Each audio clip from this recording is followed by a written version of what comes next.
بسم الله الرحمن الرحيم الحمد لله رب العالمين والصلاة والسلام على رسولنا محمد وعلى آله وأصحابه أجمعين أما بعد السلام عليكم ورحمة الله وبركاته.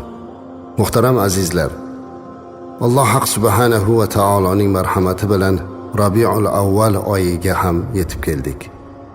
Bu oy qanday oy deysizmi? Rabiul Avval oyida butun olamlarga rahmat bo'lib kelgan zot tavallud topdilar. Aslida Rabiul Avval oyi azizlar, bu payg'ambarimiz alayhisolatu vasallam tug'ilgan oy bo'lganidan kelib chiqib, siz bilan biz bu oyda Rasulimiz alayhissalomga bag'ishlamoqligimiz kerak. Ya'ni u zotni hayotini o'rganmoq. Aytingchi azizim, qaysi birimizni xonadonimizda payg'ambarimiz alayhissalom haqida suhbatlashyapmiz? Imom Tirmiziy rahmatulloh alayhini Shamoil Muhammadiyya degan kitoblari bor. Butun dunyoga mashhur kitob. Ulamolar mana shu yurtdoshimizning kitoblariga baho berib aytadilarki, kimni uyida ushbu Shamoil Muhammadiyya kitobi bo'lsa, demak o'sha uyda payg'ambarimiz alayhisolatu vasallam borlar. Chunki u kitobda Rasulimiz alayhisolatu vasallamning ko'rinishlari, shakli, shamoillari hammasi berilgan. Bizni hammamizni xonadonimizda bu kitob bo'lmasligi mumkin, lekin bizni uyimizda ham Rasulimiz alayhisolatu vasallam bo'lishliklari mumkin. Qanday qilib deysizmi? U zotni eslashlik bilan, u zotni hayotini o'rganishlik bilan. Muhammad sallallohu alayhi va sallamning ummatimiz, uyingizga u zotni mehmonga chaqiring. Oilangiz bilan o'tirganda u zot haqida suhbatlashing. Bolalaringizga Rasulimiz alayhisolatu vasallamning yoshliklarini, kattalarga esa kattaliklarini gapirib eslating. Husni xulqlaridan, odob va axloqlaridan namuna oling. Keling mana shu Mavlud oyini payg'ambarimiz sollallohu alayhi va sallamga bag'ishlaylik azizlar. Holbuki Qur'oni Karimda Alloh azza va jalla marhamat qilib aytadiki, astaizu billah, innalloha va malaikatahu yusalluna alan nabi ya ayyuhallazina amanu sallu alayhi va sallimu taslima. Sadaqallohul azim.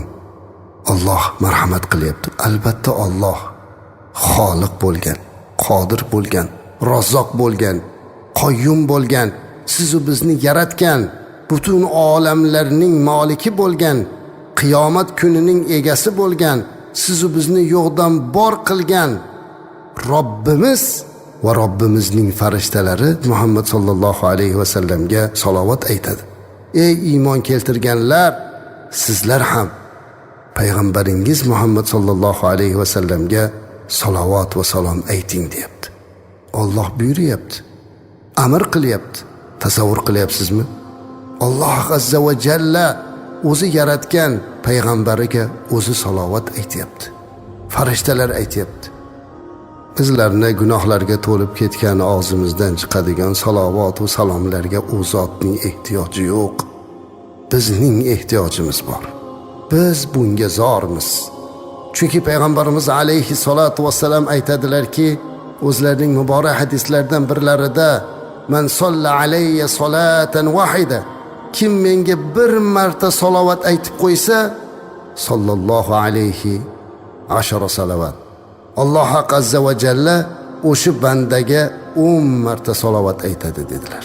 Rabiul Avval oyi payg'ambarimiz alayhisolatu vasallam tavallud topgan oyda mana shunday salovat va salomlar bilan o'tkazmoq kerak.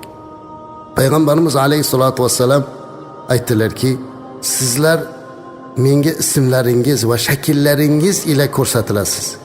Bas menga salovat aytishni go'zal qiling dedilar. Hozir men bir gapni aytaman. Mana shu gapni eshitgandan keyin ham agar salovat va salom aytmaydigan bo'lsak, unda Alloh bizni kechirsin, qalbimizni tozalash kerak. Tasavvur qiling. Tasavvur qiling azizlarim. Siz payg'ambarimiz alayhisolatu vasallam bilan hozir ko'rishib qolishlikni va u zotga qarab assalomu alaykum ya Rasululloh desangiz, u zot sizga qarab va alaykum assalom deyishligini, salomingizga alik olishligini xohlaysizmi? Sizni salomingizni eshitishni xohlargan bo'larmidingiz? Buni imkoniyati bor. Buni imkoniyati bor. Payg'ambarimiz alayhisolatu vasallam aytdilar, Alloh azza va jalla yer yuzida sayohat qilib yuradigan farishtalarni yaratdi. U farishtalar osmonda uchib sayohat qilib yuradi. Kim menga salovat aytsa, ular menga o'sha salovat va salomlarini olib keladi dedilar. Subhanalloh.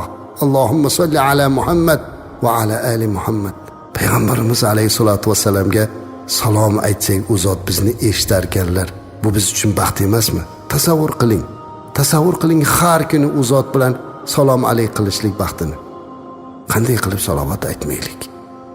Bir xilgilar salovat aytishlikdan uyaladimi yoki noqulay holat bo'ladimi? Rasulimiz alayhisolatu vasallamning ismlarini eshitganda salovat aytilmaydi. Agar yonboshlab yotgan bo'lsalar ulug'lar. Payg'ambarimiz alayhisolatu vasallam nomlari eshitib qolsa, yotgan joylaridan turib Allohumma solli ala Muhammad va ala ali Muhammad deyarkanlar. Hatto payg'ambarimiz alayhisolatu vasallamga yotgan joylarda salovat aytmasaganlar ismlarini eshitganlar. Biz ham shunday bo'lishimiz kerak. Salovatda aytishligimiz kerak, ko'proq salomlar aytishimiz kerak. Ana o'shanda xonadonimizga nur, fayz, barakot keladi. Rabiul avval oyini Rasulimiz alayhisolatu vasallamga salovat va salom aytishlik va u zotning hayotini o'rganish, u zot haqida suhbatlashishlikka bag'ishlamoq kerak.